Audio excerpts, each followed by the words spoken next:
why think forward? What does it mean? What it really means is about you, or about us, from an Armenian perspective. Think forward is also especially important because far too often we think backwards, not forwards. And it's also a two-element meaning. Think is as important as forward, and thinking forward infers progress, like the shark moving forward to survive.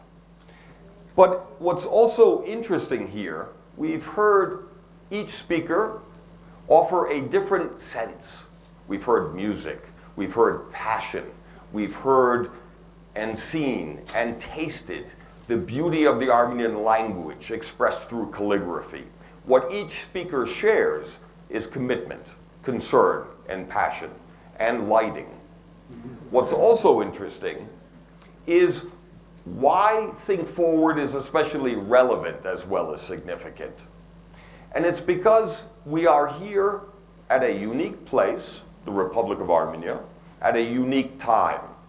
In fact, it is your generation that is present at the creation, building a future as well as a country.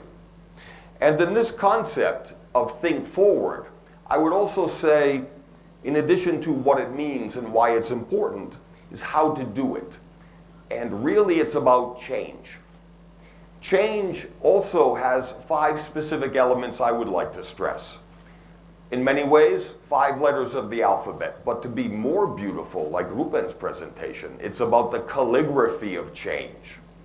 The first element is to be assertive, almost aggressive, in terms of leveraging your faith in your people, the belief that we can make this a better country, a better future, and a better place, but a commitment to change. In addition to being A, assertive, is B, being bold, daring to dream big, but also, in terms of being bold, becoming better. Education, as we've just heard, is also a lifelong process. It does not stop with a degree or a certificate. But the letter C is also especially important in terms of be courageous. Fear is the biggest obstacle to change. In addition to being courageous, be more confident. And in many ways, this is the pathway to overcome fear as the self-imposed limitation that should not apply, especially to your generation, as an agent of change. And the letter D, be determined, be different, be diffident, even be deviant. We're too homogeneous in our society. That's not good. We need to promote greater diversity and much greater tolerance. The diversity of ideas is especially important. There is no right or wrong answer to how to build a democracy, how to develop the economy of the country. And finally, the letter E, be empowered, be enabled, and be educated. What this entails is not only an opportunity, but a challenge.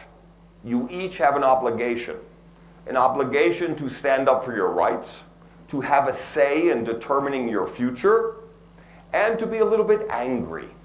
Angry in terms of don't be satisfied with the status quo. Don't accept mediocrity in any form, whether it's in politics, economics, or your personal life. At the same time, if we look at the concept or theory of change, it's never too early and it's never too late to start change, whether individually or collectively. And moreover, we've heard about, in Matt's presentation, the A team. I would say, from an American reference, the Great Generation, which is you, whether you like it or not, whether people realize it or not. But it's also another phrase from the United States, what was called in the Kennedy years, the best and the brightest. This is the best and the brightest of the Republic of Armenia, many of which are sitting in the room. We have future ambassadors, ministers, prime ministers, and why not presidents sitting in this room. We also have the future business generation. People of my generation, let's be honest, the future is not ours. It's in your hands. But at the same time, we're at war. And I'm not talking about Nagorno-Karabakh. We are at war in terms of domestic violence, in terms of sex selection, abortion, and poverty. It is disgraceful. 1 in 3 Armenians are living in poverty. These are our fronts in our war to build a better and more developed country. At the same time, corruption is now the largest and most powerful threat to our own national security. But we are moving in the right direction. And in many ways, this is a monologue of delivery, but it is a dialogue in terms of the message. And in conclusion, it's important to say there is no conclusion. This is a dynamic, not static process. It's far too premature, but there are significant closing observations. The first is real change in a country, in Armenia or any other, usually fails from being not too soon or too early, but from being too little too late.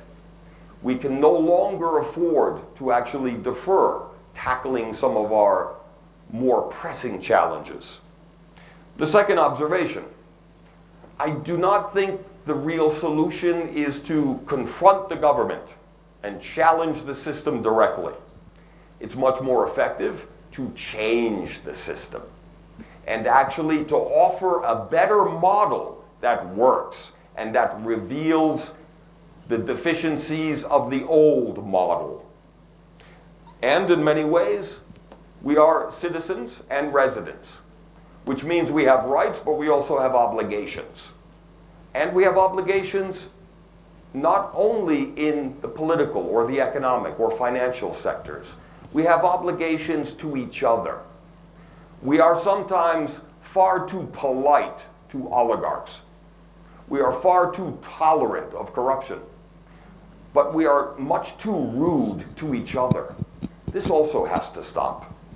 In many ways, in Armenia, there is an interesting lesson where a real leader does not recruit followers.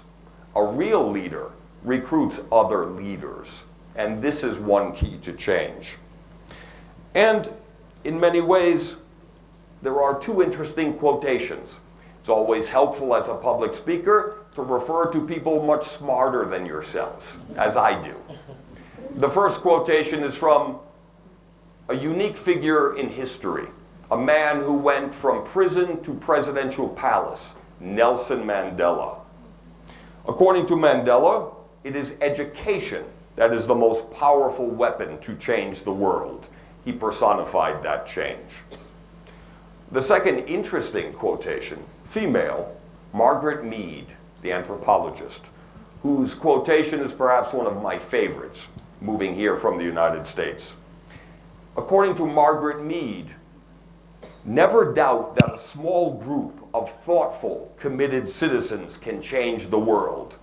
Indeed, it is the only thing that ever has changed the world. Thank you.